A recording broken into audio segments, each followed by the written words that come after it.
Deus quer que você reine. Cristo é a nossa redenção.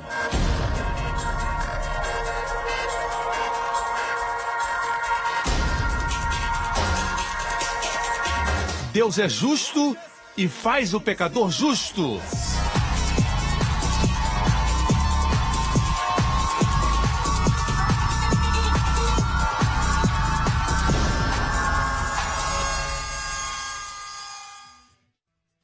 No último programa, o sangue de Jesus é para sempre. Nossa justiça é para quanto tempo? Para sempre. Quantos ficam felizes? E os salvos não trocam de Deus. Amém? Jesus é nosso Deus, e porque Ele é o nosso Deus, nós somos justos para sempre. Amém? Você pode dizer amém? Hoje com o pastor Joseph Prince. Eu gosto de segurar a minha filhinha no meu colo, eu a beijo e vou olhando para o seu cabelinho. Eu fico só olhando para ela e admirando cada parte do seu corpo. Eu amo-a tanto e eu olho para os seus olhos, seu cabelo, fico admirando, procurando cabelos brancos, não estão lá. Amém? É surpreendente. Deus toma tempo para amar você assim. E quando Jesus diz que todos os cabelos da sua cabeça são contados, não tenha medo, porque você tem mais valor do que muitos passarinhos. Você tem mais valor do que muitos passarinhos. Ainda assim, os passarinhos não são esquecidos por Deus. Existem momentos na manhã, amigos, que eu acordo bem cedinho, escuto o cântico dos passarinhos. Eles estão cantando. Quantos de nós acordamos de manhã e simplesmente cantamos? Não fazemos isso, nós acordamos. Parecemos o Garfield.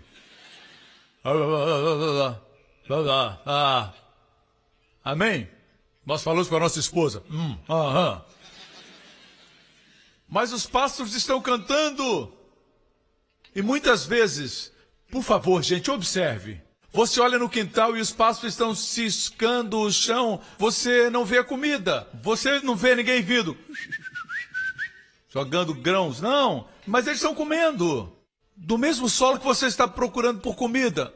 Onde está a comida orgânica? Você não pode encontrar. Não está lá, mas eles estão comendo. Alguém está provendo para eles. E a Bíblia diz que vocês são mais valiosos do que todos esses passarinhos. Jesus disse: se Deus cuida das aves do céu, quanto mais de vocês. Se Deus alimenta as aves do céu, quanto mais de vocês. Você sabe por que não vemos o suprimento?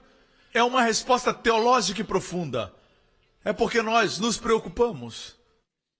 Amém? O suprimento está vindo. Jesus diz: não se preocupem. Não se preocupem o que é a vez de comer ou beber ou vestir. E você diz: é muito fácil falar. Deve haver alguma coisa para a gente fazer. Jesus diz que o suprimento está vindo. Não se preocupar é como um cano, que água está fluindo nesse cano, mas sua ansiedade, sua aflição e sua preocupação estão impedindo o fluir. A água não pode fluir. A água está fluindo do lado de Deus, mas não está fluindo para você. Você sabe por quê? Você se preocupa. De agora em diante, eu não estou nem aí, não vou me preocupar, e água. E você diz: uau, funciona. Não funciona porque nós somos muito inteligentes. Nós somos muito espertos. Nós não somos como crianças, porque crianças não se preocupam. Olhe para eles, estão felizes, vivendo a vida, sabendo que a comidinha vai estar sempre pronta para eles, certo? E eles cantam, e eles brincam, não se preocupam com o amanhã. Nós preocupamos muito, somos muito responsáveis. Amém? A gente diz: eu tenho que saber o que está acontecendo, eu tenho que assistir CNN, tudo que acontece eu tenho que me preocupar. Veja bem, nós não somos simples e as crianças não se importam. Aí você diz: mas isso é infantil? Mas olhe para eles, eles curtem a vida, eles estão cheios de alegria, de graça. Veja, Jesus diz: não estejais ansiosos e não se preocuparão com o suprimento. A razão porque o suprimento não chega é porque você se preocupa, é a única razão. Se você parar de se preocupar e crer em Deus, você vai ver o suprimento. Amém? Mas, pastor, como eu chego à condição de entender que Deus me ama? Você precisa praticar esse amor porque muitas vezes você está se sentindo tão aquecido. Você diz: Deus me ama, me sinto tão bem, sinto o amor de Deus. Você às vezes se sente assim na igreja, você sente o calor de Deus, como Deus estivesse te abraçando e você está tão feliz. Você já se sentiu assim? Não é bom quando você se sente assim? Alguns não sentem nada. Eu vou orar por sua ressurreição. Lázaro, sai para fora. Mas às vezes você não sente nada. Existem dias que você acorda e você sente que Deus está muito distante de você, como se Deus estivesse tão distante. Ele não está, são só os seus sentimentos. Assim, guarde essa palavra que Deus me deu. Haja como se fosse. Haja como se fosse. Foi isso que Deus me deu. O Espírito Santo me deu essa palavra para dar para a igreja no primeiro culto. Age como se fosse. Você acorda de manhã, você não sente que Deus te ama como se Deus estivesse distante. Age como se Ele estivesse perto. Fale com Ele como se Ele estivesse lá, porque Ele está lá. Haja como se fosse um maravilhoso dia, porque será. Agindo assim, você vai agradar a Deus, você vai demonstrar fé. Fé. Você segue a palavra e não seus sentimentos. Se você está doente, age como se você estivesse curado. E você vai honrar a Deus. E Deus vai manifestar a cura. Você me escuta? Amém? Haja como se fosse. Nós que somos pastores e ministros e conselheiros, e à medida que os anos passam, você começa a notar algo. E não me entenda mal, não estou dizendo que todos os casos são assim, mas existem casos de alguém que passa por um divórcio, certo? E existem dores, amargura. E depois de um tempo, essa senhora desenvolve uma enfermidade. Eu vi mais de um caso desses. Uma crise acontece que causa amargura e essa pessoa não consegue resolver. Depois de 2 anos é uma enfermidade. Em alguns casos, uma doença fatal. Agora, nós que estamos aconselhando pessoas nessa área sabemos que a amargura pode causar enfermidade. Você me escuta? Agora os doutores estão dizendo a mesma coisa, certo? Na verdade, existe um artigo de um professor dos Estados Unidos que foi divulgado e ele prova que pela saliva, ele faz um teste da saliva e ele diz que se alguém está amargo, tem pensamentos amargos, e ele pega a saliva e tem substâncias nocivas. E se for de alguém feliz, a saliva tem propriedades curadoras. Assim, saiba, se eu falar e cuspir em vocês, eu sou uma pessoa feliz, aleluia, você vai ser abençoado. Obrigado, Jesus. Um coração alegre é como um bom remédio. Aleluia. Amém? Agora, por que essa pessoa se tornou amarga? Você sabe por quê? Vamos voltar. Antes de uma pessoa ficar amarga, a pessoa passou por uma crise, certo? Onde a pessoa foi mudada, o marido abusou dessa pessoa, o marido cometeu adultério. Foi culpa do marido, mas ela sofreu. Agora, veja isso. Ao invés de perdoar e se libertar, ela guardou dentro. Agora, por que as pessoas ficam amargas? Porque eles não creem que Deus os ama e que Deus proverá para o seu futuro. Eles pensam que a alegria depende do cônjuge, e não depende. Deus não permitiria que nenhum cretino, marido, que cometeu adultério fosse a fonte da sua felicidade. Você me escuta? Deus é maior do que o seu marido. Um homem assim nunca lhe daria alegria. Jesus pode, para sempre. Existem também muitos outros casos de pessoas que se sentem sozinhas. Ao se sentirem sozinhas, ficaram deprimidas, depois de deprimidas, ficaram doentes. Assim, você volta e você descobre que onde eles se sentiram que ninguém os amava, ao invés de praticar o amor de Deus e enfocar nisso, ao invés de agir como Deus os amasse, eles agiram como Deus fosse contra eles, que Deus lhes imputava pecado, que ninguém gostava deles, sempre assumindo pensamentos negativos, assumindo o pior. Amém? Todo mundo me odeia. I'm gonna eat some worms. Big, fat, juicy worms, small, thin, slimy worms, itsy bitsy, fussy little worms. First you bite the heads off, then you suck the guts up. See how it wriggles and squirms. E você diz que nojo, mas acaba engolindo tudo. E não é comida kosher. As pessoas de Singapura comem minhocas. Isso é próprio deles. Agora, por que as pessoas chegam a esse ponto? Por quê? Porque elas não creem que Deus as ama. Eles pararam de crer que Deus as ama, sim. Amém? Se eu creio que Deus me ama, e daí que você me engana? E se você leva o meu casaco, Deus vai me dar 5 novos casacos. Amém? Se você fala mal de mim, e daí? Deus me ama, ei. Não me importa o que você diz. Eu tenho sido criticado por boas pessoas. Amém? Mas o melhor é de Deus. E sua opinião de mim é o que conta. Eu não sou inimigo de ninguém. Se você falar mal de mim, eu não vou falar mal de você. Amém? Eu amo você. Você pode falar o que quiser de mim. Não interessa. Deus vai trazer novas coisas, bem melhores. Eu tenho essa atitude. Amém? Eu creio que Deus me ama. Amém? Eu sou com qualquer pessoa, muitas vezes eu não sinto que Deus me ama, mas eu ajo por fé. Amém? Ele vai te proteger. Ele vai fazer com que a maldição não ataque você, porque você crê que Deus ama você. Quando você crê no amor de Deus, é com uma aura de proteção. Eu sou um pregador de fé, mas existe algumas interpretações erradas. Por exemplo, uma frase que a gente escuta: fé trabalha pelo amor, certo? Eu ensinava isso. Fé trabalha pelo amor significa quanto mais você ama as pessoas, mais a sua fé trabalha. O contexto certo dessa frase é: minha fé vai trabalhar quando eu descobrir como Deus me ama. Quando eu descobrir como Deus me ama, minha fé vai trabalhar. Imagine que você está enfermo. Qual o verso que você vai usar para confessar sua cura? Pelas suas pisaduras fomos curados. Você pode falar de forma mecânica.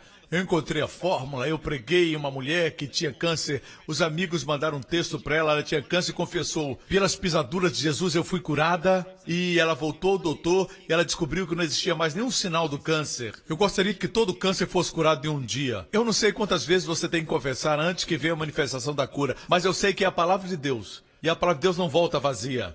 Se precisar de um mês, confesse até que o seu milagre venha. Não abra mão da confiança, ela será ricamente recompensada.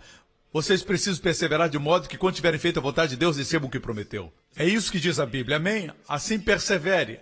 Quando você está enfermo, confesse: pelas pisaduras de Jesus eu sou curado, amém? Agora, é possível pensar que é só uma fórmula. Quando estou doente, pelas suas pisaduras eu sou curado. Pelas pisaduras eu sou curado. O quê? Pelas pisaduras eu sou curado. Pelas pisaduras eu sou curado. Não é uma fórmula, meu amigo. Você tem que fazer isso com o coração, com fé. Sua fé funciona quando você entende o amor de Deus. Sabe como você deve dizer? Você deve dizer assim: pelas pisaduras de Jesus eu sou curada, com o sentimento do seu amor por você. Pelas pisaduras. Veja, não são os meus sofrimentos que me dão a cura. Eu não tenho que pagar por isso. É o sofrimento dele. Pelas pisaduras de Jesus eu sou curado. O que produz a cura são suas pisaduras. O seu amor por mim. Deus me ama. Ele é o Filho de Deus que sofreu para me fazer são. Existe alguma coisa dentro de você que faz você sentir o amor de Deus. Pelas pisaduras eu sou curado. É o sentimento do seu amor. Algo se fortalece dentro de você, é chamado fé. Porque quando você sabe que alguém sofreu para te dar alguma coisa, você pega. Honrando essa pessoa que sofreu. Pelas pisaduras de Jesus eu sou curado. Eu sou são. Olhemos agora para 1 João. 1 João. Uma vez mais, a maldição sem causa não virá. Qual a causa? É o esquecimento e o desconhecimento de que Deus nos ama. Amém? 1 João capítulo 4, olhemos o versículo 9. Foi assim que Deus manifestou o seu amor entre nós e enviou o seu Filho unigênito ao mundo para que pudéssemos viver por meio dele. Nisto consiste o amor. Nisto consiste o amor. Não em que nós tenhamos amado a Deus, mas em que Ele nos amou e enviou o seu Filho como propiciação pelos nossos pecados. Nisto consiste o amor. Não em que nós tenhamos amado a Deus, mas que Ele nos amou. Veja, a lei diz que devemos amar a Deus. E como devemos amar a Deus? Amarás, pois, o Senhor teu Deus de todo o teu coração, de toda a tua alma, de todo o teu entendimento, de todas as tuas forças. Alguém tem feito isso? Nem o ser humano, exceto um, Jesus Cristo. Assim a lei não foi dada para você guardar. A lei foi dada para mostrar como você está a quem. E este é o maior mandamento na lei. Então, Deus nos deu a graça. Ele veio, Ele amou o mundo. No lugar de guardarmos a lei, foi Deus que nos amou. Ele nos amou de todo o coração, de toda a alma, de todo o entendimento, de toda a força, enviando o seu Filho. E agora nós amamos porque Ele primeiro nos amou. Olhe para o versículo 19. Nós o amamos porque Ele nos amou primeiro. Nós o amamos porque Ele nos amou primeiro. Nós amamos uns aos outros porque Ele primeiro nos amou. Significa que nós amamos uns aos outros, nós amamos a Deus porque Ele primeiro nos amou. Igreja, nossa ênfase deve ser em quanto Deus nos ama e não quanto nós o amamos. Quanto você ama a Deus não faz muita diferença. Você sempre vai amar a Deus menos do que Deus ama a você. Quanto Jéssica me ama vai sempre ser menos do que quanto eu amo. Ela nunca vai saber quanto eu amo. Uma criança nunca vai saber quanto os pais o amam. Um filho vai amar seu pai, mas nunca na mesma intensidade. Amém? Nosso foco deve ser em algo inabalável. Se você focalizar no seu amor, isso vai ser abalável. Se você focalizar no amor de Deus, é inabalável. Por anos, quando eu era pastor de jovem na minha antiga igreja, eu pregava para os meus jovens: você tem que amar a Deus, você tem que amar a Deus mais, seu desviado. Tem que amar mais a Deus. E no meu coração dizia: como é que eu posso fazer isso? Mas era uma boa pregação. Tem que amar a Deus. E aqueles jovens diziam: sim, eu estou tentando. Eu estava os matando com a lei. Sempre enfatizando: você tem que amar a Deus, tem que amar a Deus. E não entendendo que isso é lei. Verdadeiro amor é esse, não que nós o amemos, mas que Ele nos ame. E quando eu comecei a pregar para eles como Deus os amava, a vida deles foi transformada. Agora eles o amavam porque Ele primeiro havia os amado. Ele nos amou primeiro. Amém, igreja? Vou compartilhar essa maravilhosa história. Ela é verídica. Alguns anos atrás, eu compartilhei antes, vou repetir, certo? O que aconteceu foi que um missionário veio do campo missionário para um descanso. Ele veio para alguns meses, ele tinha muito tempo livre, resolveu buscar emprego, ele era um homem muito diligente, e ele foi para um asilo, manicômio, procurar um emprego de meio expediente. Então ele foi e deram a ele esse emprego, e ele tinha credenciais em psiquiatria, e ele pensou, por ser meio expediente, ele cuidaria de casos como: eu cometi o pecado imperdoável, eu tive sonhos ruins ontem. Ele pensou que esse tipo de caso ele ia cuidar, mas eles o colocaram dos casos mais sérios, onde as pessoas tinham perdido a capacidade mental, colocaram lá e disseram: você pode ficar lá por 1 hora e qualquer problema basta gritar. Nós vamos estar do lado de fora. E eles fecharam a porta. Eram pessoas que tinham ficado loucas. E ele foi lá para dentro e o ambiente era terrível. Ele viu ali com seus olhos. Era um lugar que não era muito grande, com muita gente, e eles estavam ali naquele lugar, e alguns caminhavam, alguns estavam sentados. Ele viu excremento humano no chão, e urina, e o lugar fedia. Ele sentiu vontade de fugir, e o Senhor disse: é por isso que eu o trouxe aqui. Ele olhou ao redor e viu pessoas que estavam olhando desse jeito para ele. Então, ele não sabia o que fazer, e ele foi para o Senhor, e ele disse: Senhor, o que é que eu faço? E as pessoas estavam olhando para ele e não tinha nenhuma queração. E ele disse: o que é que eu faço? O Senhor disse: sente e cante a música Jesus me ama. E ele tentou encontrar um lugar que estivesse limpo, ele disse. E ele encontrou um lugar limpo, ele se sentou e começou a cantar. Jesus loves me, this I know, for the Bible tells me so. Little ones to him belong, they are blessed for he is strong. Yes, Jesus loves me. E ele cantou a música mais uma vez, nada aconteceu. Sua hora terminou, ele se levantou e foi embora. E ele deveria ir lá 3 ou 4 vezes por semana. E todas as vezes que ele foi, Deus disse a mesma coisa: senta e canta. Yes, Jesus loves me. Yes, Jesus loves me. Ele disse que na semana seguinte, no final da semana, 2 semanas depois, ele cantou a mesma música. Yes, Jesus loves me. E uma senhora se sentou ao lado dele e começou a cantar o coro. Yes, Jesus loves me. Yes, Jesus loves me. E agora eram 2. Ele e aquela senhora cantando. Ele continuou. Toda vez ele cantava a mesma música. Eu sei que não levou muito tempo. Na verdade, levou 2 meses. 2 ou 3. Foi esse o seu testemunho. Ele disse que 95% dos internos que estavam ali receberam alta, completamente bons. Os 5% que permaneceram foram promovidos para um lugar melhor, significa que eles melhoraram. Nenhum deles ficou ali. Agora, minha Bíblia diz que o perfeito amor expulsa o medo. Isso soa como libertação, não é? Você sabe que os homens centrados em si mesmos, ao invés de centrados em Cristo, interpretam esse versículo assim: quando amamos uns aos outros perfeitamente, expulsamos o medo. Não é isso que diz. Você nunca pode amar perfeitamente. O amor perfeito é o amor de Deus por nós. Quando você descobre quão perfeitamente Ele o ama, isso vai expulsar todo o medo na sua vida. Vai expulsar todo o medo de enfermidade, medo do desconhecido, medo do futuro, medo da idade, medo do fracasso, medo de perder seu trabalho, medo de perder alguém que você ama. Isso vai ser expulso da sua vida. O amor de Deus vai expulsar todo o temor. Eu gosto de outra versão que diz que o amor vai expulsar todo o medo, mesmo o temor errado de Deus, com medo do castigo. Esse amor vai expulsar todo o medo errado de Deus. Amém? Note aqui que você não precisa passar por um processo de libertação. Não estou dizendo que é errado expulsar demônios. Existe tempo para tudo. Nós, chamados carismáticos, nós temos uma ideia somente de expulsar demônios. É sempre, qual o seu nome? Está mentindo. Você está me dizendo a verdade?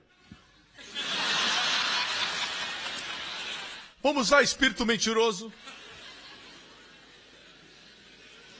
Você, demônio crocodilo. Qual o seu nome? Lacoste, saia! Essa é a única ideia que temos. Sempre gritando, gritando, gritando. Você sabe de uma coisa? Quando você levanta sua mão aqui, você adora a Deus. Deixa Deus ser levantado e os seus inimigos vão ser espalhados. Em casa, quando você levanta suas mãos, você canta ao Senhor no chuveiro. Quando você precisa sentir o seu amor na sua vida, o inimigo tem atacado você e você está se sentindo sem esse amor de Deus, a melhor coisa que você faz é cantar essa música quando você está no chuveiro. Pela manhã, quando você se banha antes de ir para o trabalho, quando a espuma está escorrendo, cante. Yes, Jesus loved me, oh, hallelujah. Yes, Jesus loved me. Yes, Jesus.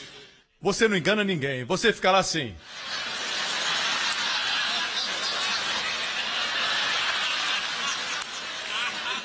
Não mintam pra mim. Vocês não fazem isso? Uma última história. E vou concluir. Ontem, pela manhã, eu fui com minha esposa e com a pequena Jéssica para a peixaria. Deixe-me dizer isso. Eu gosto de ir à peixaria. Eu me sinto como um menino quando vou para a peixaria. Traz memórias da minha infância, quando minha mãe me levava lá na peixaria e eu ficava ali e pressionava os peixes, aleluia. Depois eu limpava os dedos, você sabe. Eu gosto de ver os peixeiros tirando as escamas. Toda aquela atmosfera, o cheiro, é tão bom. É divertido ir à peixaria. E assim, Jéssica estava nos seguindo. Foi um bom momento no mercado e depois disso, para manter a tradição, fomos comer. E fomos para a praça de alimentação, nos sentamos para ter a nossa comida. E nós tivemos a nossa comida e depois de comer, uma senhora passou. Ela tinha cerca de 60 anos e ela era muito, muito feia. Seu cabelo estava sem pentear, ela estava muito deprimida e ela olhou para nós e disse, onde você comprou isso? Ela perguntou da minha esposa. Compramos do outro lado. Oh, quanto custou? E minha esposa disse, do outro lado. E ela foi para outro lugar. Mais tarde, o Wendy saiu para comprar alguma coisa na loja de conveniência e ela levou Jéssica com ela e eu fiquei sozinho na mesa e essa senhora voltou com a sua comida. E eu esqueci de dizer que essa mulher, quando ela veio perguntar pela comida à minha esposa, ela começou a dar informações a respeito dela. Disse, eu sou uma viúva. Os meus filhos me abandonaram. Então ela foi embora. E assim, quando elas saíram, eu estava sozinho na mesa, ela veio. E não existiam mais assentos, ela sentou na minha mesa. E eu tinha minha comida e ela olhou para mim e fez assim. E ela disse mais informações sobre ela. Eu sou uma viúva, ela disse. Os meus filhos me deixaram. Eu disse, a senhora já me disse. E, veja, eu estava ali e ela estava comendo. E então, subitamente veio a mim que de todas as pessoas, Deus permitiu que ela dissesse aquilo na minha presença. Não precisa ser um cientista para saber que de todos os lugares ela sentou perto de mim. E ela estava comendo silenciosamente. E eu falei com ela e disse, desculpe-me, senhora. Ela disse, sim. Você sabe que Deus a ama? Você conhece Jesus? Jesus a ama muito. Você sabia disso? Mesmo seus filhos tendo a deixado, ele ama você muito. E ela não disse nada. Eu disse, você sabe quem é Jesus? Ele é Deus, ela disse. Boa resposta. Então eu disse para ela. Ela continuou comendo, sem saber se ela estava entendendo. Eu disse, Senhor, me dá um sinal no meu coração. E eu continuei falando a respeito de Jesus. Eu disse, senhora, você tem que saber de uma coisa. Não importa se os seus filhos deixaram você, quando Jesus vier à sua vida, você nunca mais se sentirá só. E eu falei a respeito da cruz e como Jesus a amou, e ela estava comendo, de repente, do seu olho esquerdo, apareceu uma lágrima, descendo pelo rosto, e caiu no prato salgando. Então ela parou por um tempinho e você sabia que o Espírito Santo estava falando com ela. E eu preguei para ela a respeito da cruz, ensinei para ela como Jesus amou tanto e foi para a cruz, pelos pecados dela e meus, e porque ele morreu. Eu disse, quando ele entrar no seu coração, você nunca mais se sentirá só. Você não precisa dos seus filhos, você precisa de Jesus, ele vai falar com você. Quando estiver feliz ou triste, você vai falar com ele. Você quer pedir que ele entre na sua vida? Ela disse sim. Eu disse, põe os seus talheres sobre a mesa. E ela baixou os talheres ali na praça de alimentação. E eu a conduzi a Cristo. Amém? E você sabe, Deus é minha testemunha. Da hora que nós a vimos até a hora que nós oramos, ela nunca sorriu uma vez. Mas quando eu disse amém, Jesus vem à minha vida, ela disse amém. E ela olhou e existia um brilho, como eu nunca tinha visto, um sorriso inexplicável. A sua face brilhou, seus olhos se encheram de lágrimas, e eu vi a glória de Deus. Eu disse, você está sentindo alguma coisa agora? Ela disse, sim. Eu disse, essa é a paz de Deus. Porque Jesus agora está no seu coração, e agora você pode falar com Ele, Ele está sempre com você. E por sua própria iniciativa ela disse isso. Essa semana eu vou à igreja, ela disse. Tem uma igreja perto da minha casa. Existe uma igreja lá perto, ela disse. Pastor, o senhor não convidou ela para vir à nossa igreja? Ei, nós não somos a única boa igreja. Existem muitas igrejas boas em Singapura. A nossa é uma boa igreja. Mas nós não somos a única boa. Por que fazê-la viajar quando tem uma perto da sua casa? Amém? Não é inconveniente para ela ir, ela sabe onde é. Deixa ela ir. Mas eu sei de uma coisa, o Senhor está no coração dela agora. Amém, igreja? Uma outra coisa que eu vi que a forma como destruímos a maldição do inimigo tentando segurar em nós é pelo sentimento do amor de Deus. Ele não pode se prender a alguém que tem esse sentimento. Por outro lado, quando alguém está como essa mulher sob maldição, ela estava deprimida, ela se sentia rejeitada, ela estava sofrendo, mas tudo se quebrou no momento em que Jesus e o seu amor a tocaram. Você pode libertar outros falando sobre o amor de Jesus. Não somente livrar você, mas lembrar outros como Jesus os ama. Você precisa forçá-las a escutar, certo? Escute aqui. Jesus ama você. Escute. Jesus lhe ama. Jesus lhe ama. Escute. Jesus lhe ama. Como um mafioso. Você crê nisso? Se você não crê nisso, você crê que Jesus te ama ou não? Não, só estava exagerando um pouquinho. Você deve fazer as pessoas prestar atenção no que você diz. Jesus me ama. Muitas vezes não creem. Você tem que fazê-los, pelo Espírito Santo, a entenderem que Jesus os ama. E é um amor pessoal. No momento que eles sentem esse amor pessoal, nenhum demônio do inferno pode trazer maldição sobre eles. A única forma de uma maldição chegar em alguém é quando essa pessoa não sente o amor. Veja que todas as vezes que você peca, você se sentiu sozinho, se sentiu rejeitado, se sentiu infeliz. Mas quando você sente seu amor, você não peca. Amém? E é por isso que precisamos ouvir mais pregações sobre o amor de Deus. Precisamos cantar louvores como as crianças. Jesus me ama. Isso eu sei. E todos digam amém. Obrigado por sintonizar no programa de hoje com o pastor Joseph Prince, da igreja New Creation. Estamos certos que você foi abençoado. Para mais informações sobre a igreja New Creation, acesse o nosso website newcreation.org.sg. Lá você poderá se inscrever no nosso devocional diário do pastor Joseph Prince. Seja incentivado e fortalecido todos os dias e saiba o quanto Deus lhe ama através destes devocionais. Acreditamos que o seu dízimo pertence à igreja a qual você frequenta. E oramos para que você seja grandemente abençoado, altamente favorecido e profundamente amado.